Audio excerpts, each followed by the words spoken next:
Hello, it is still Thursday, the 22nd of July 21.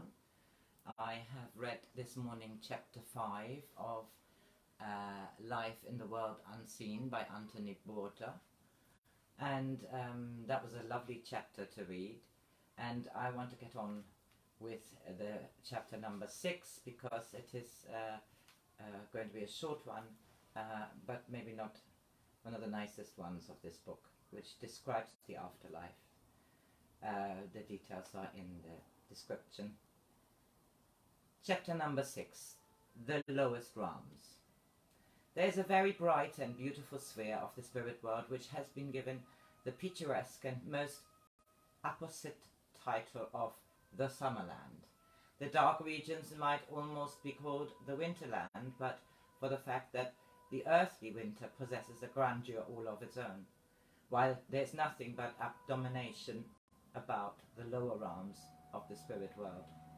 So far I have only touched briefly upon the dark realms, taking you just within the threshold, but in company with Edwin and Ruth I have actually penetrated deeply into those regions. It is not a pleasant subject, but I have been advised that the facts should be given, not with the intention of frightening people. That is not the spirit world's method or aims, but to show that such places exist solely by virtue of an inexorable law, the law of cause and effect, the spiritual reaping that succeeds the earthly sowing. To show that to escape moral justice upon the earth plane is to find strict and unrelenting justice in the spirit world. As we proceed slowly from our own realm towards these dark lands, we shall find a gradual deterioration taking place in the countryside. The flowers become scanty and ill-nourished, giving the appearance of a struggle for existence. The grass is parched and yellow, until with the last remnants of sickly flowers it finally steadily diminishes until we are in a grey land, and then comes the darkness. Deep black, impenetrable darkness, impenetrable that can see in this darkness without themselves being seen by the inhabitants, unless it becomes vitally necessary so to indicate their presence. Our visits have carried us to what we verily believe to be the lowest plane of human existence. We began the descent by passing through a belt of mist which we encountered as the ground became hard and barren. The light rapidly dwindled and dwellings were fewer and fewer, and there was not a soul to be seen anywhere. Great tracts of granite-like rocks stretched out before us, cold and forbidding, and the road we followed was rough and precipitous. By now darkness had enshrouded us, but we could still see all our surroundings perfectly clearly. It is a rather strange experience, this, of being able to see in the dark, and when one first undergoes it, there seems to be an air of unreality about it, but indeed it is real enough. As we climbed down through one of the numerous fissures in the rocks, I could see and feel the loathsome slime that covered the whole surface of them, a dirty green in colour and evil smelling. There was of course no danger of our falling. That would be impossible for any dwellers in these realms. After we had journeyed downwards for what seemed to be a great distance, I should imagine it to have been one of 1 mile of earthly measurement at least, we found ourselves in a gigantic crater, many miles in circumference, whose sides, treacherous and menacing, towered above us. The whole of this area was interspersed with huge masses of rock, as though some enormous landslide or cataclysm had disrupted them from the upper rim of the crater and sent them hurtling down into the depths below, there to scatter themselves in every direction, forming natural caverns and tunnels. In our present position, we were well above this sea of rocks, and we observed a dull cloud of poisonous vapour rising from it, as though a volcano were below and upon the point of erupting. Had we not been amply protected, we should have found these fumes suffocating and deadly. As it was, they left us completely unharmed, although we could perceive with our intuitive faculties the degree of malignity of the whole place. Dimly we could see through this miasma what might have been human beings crawling like some foul beasts over the surface of the upper rocks. We could not think, Ruth and I, that they were human, but Edwin assured us that once they had walked upon the earth plane as men, that they had eaten and slept and breathed the earthly air, had mixed with other men on earth, but they had lived a life of spiritual foulness, and in their death of the physical body they had gone to their true abode and their true estate in the spirit world. The rising vapour seemed to shroud them somewhat from our vision, and we descended until we were level with the tops of the rocks.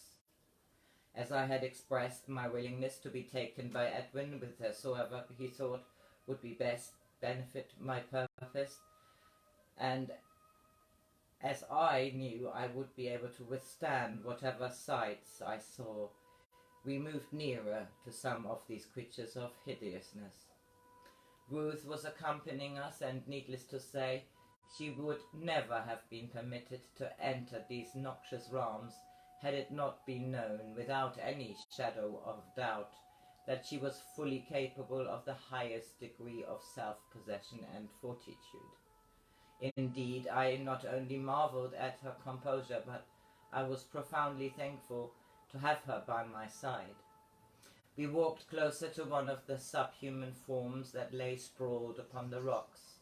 What remnant of clothing it wore might easily have been dispensed with, since it consisted of nothing but the filthiest rags which hung together in some inconceivable way, leaving visible gaps of lifeless-looking flesh.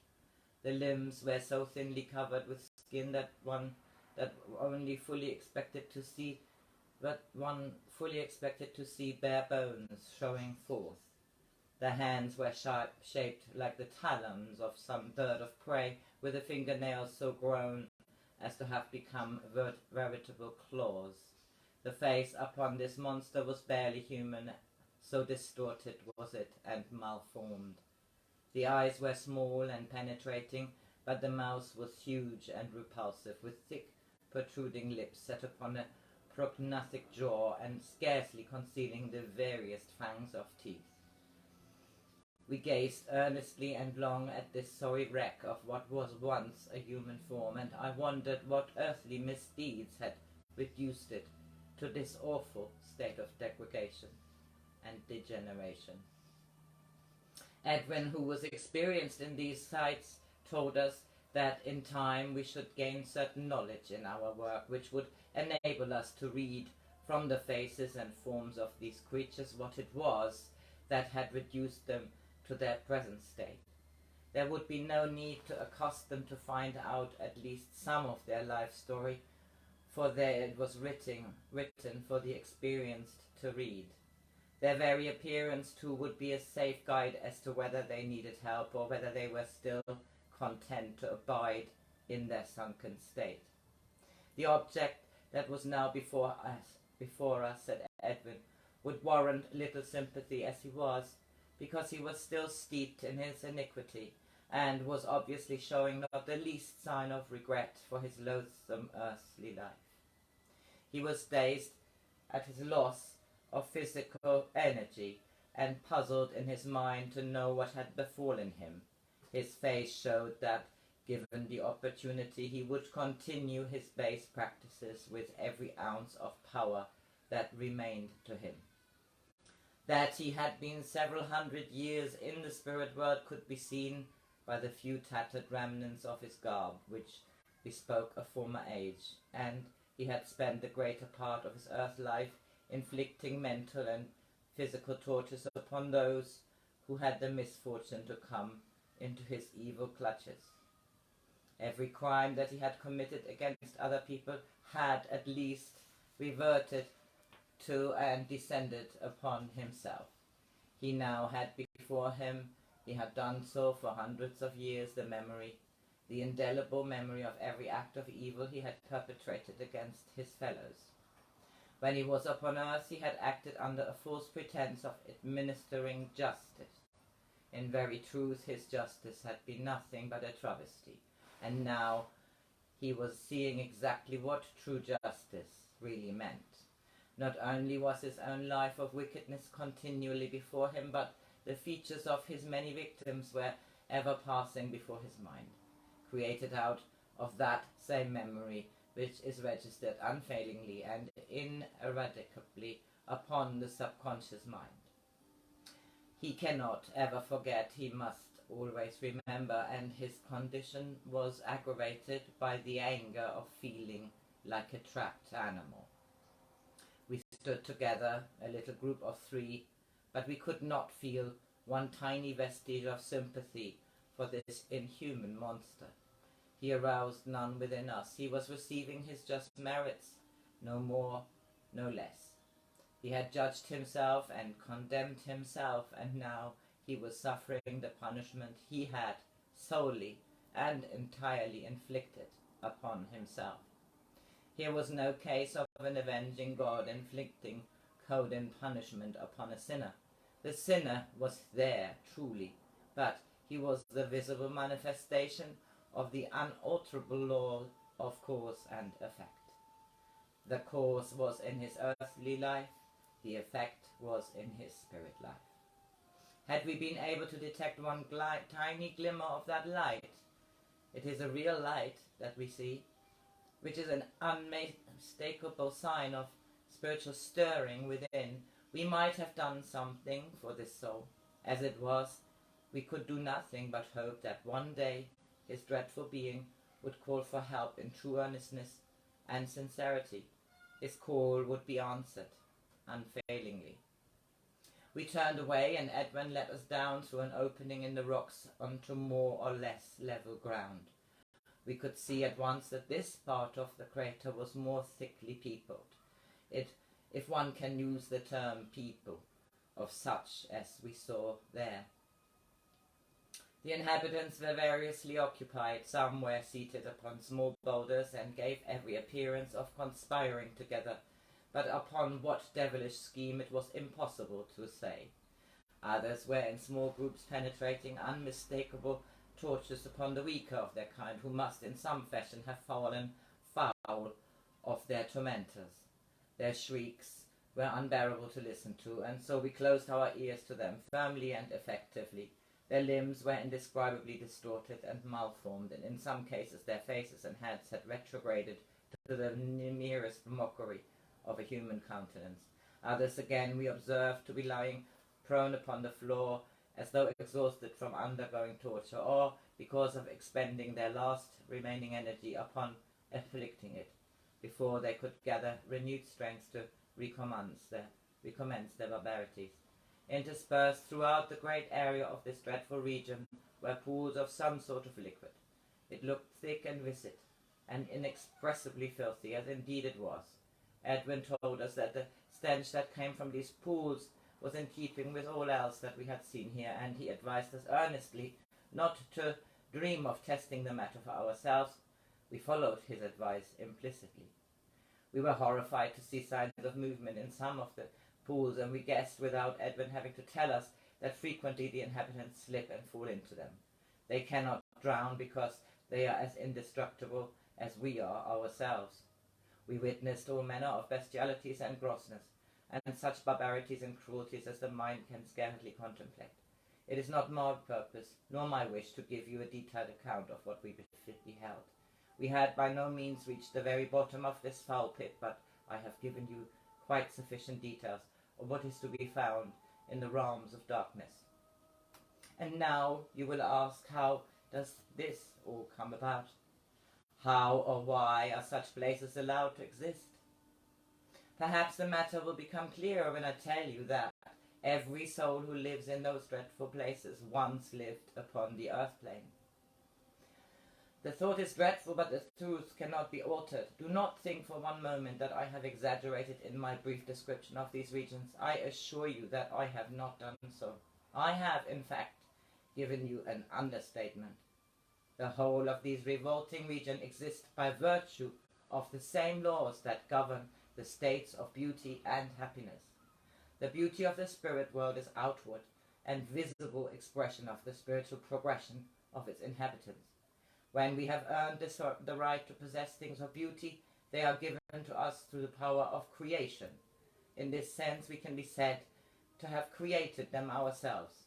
Beauty of mind and deed can produce nothing but beauty, and hence we have flowers of heavenly beauty, trees and meadows, rivers and streams and seas of pure glistening, crystal clear water, magnificent buildings for the joy and benefit of us all, and our own individual homes where we can surround ourselves with still more beauty and enjoy the delights of happy conversing with our fellows. But ugliness of mind and deed can produce nothing but ugliness. The seeds of hideousness sown upon the earth plane will inevitably lead to the reaping of a harvest of hideousness in the spirit world. These dark realms have built up by the people of the earth plane, even as they have built up the realms of beauty. No single soul is forced into either realms of light or those of darkness. No soul could possibly take exception to anything be found in his realm of light, since discontent or disapproval, discomfort or unhappiness cannot exist in these realms. We are a supremely happy, united body of people, and we live together in complete harmony. No soul could therefore feel out of place. The denizens of the realm of darkness have, by their lives on earth, condemned themselves, each and every one, to the state in which they now find themselves. It is the inevitable law of cause and effect, as sure as night follows day upon the earth plane. Of what avail to cry for mercy? The spirit world is a world of strict justice, a justice that cannot be tampered with, a justice which is all met out to ourselves. Strict justice and mercy cannot go together. Hence, wholeheartedly and sincerely, we may forgive the wrong that has been done to us. Mercy is not given to us to dispense in the spirit world. Every bad action must be accounted for by the one who commits it. It is a personal matter which must be done alone, even as the actual event of death of the physical body must be gone through alone.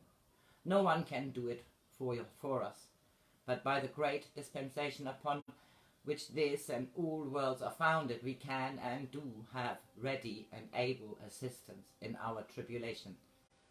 Every soul who dwells in this dreadful dark realms has the power within himself to rise up out of the foulness into the light. He must make the individual effort himself. He must work out his own redemption. None can do it for him or her. Every inch of the way he or she must toil himself. There is no mercy awaiting but stern justice. But the golden opportunity of spiritual reclamation is ready and waiting. He has but to show an earnest desire to move himself one fraction of an inch towards the realm of light that are above him, and he will find a host of unknown friends who will help him towards him or her towards that heritage which is his and her due, but which in his folly he cast aside. Wow, that was a good chapter. Next chapter is called Some First Impressions. Have a good Thursday, guys.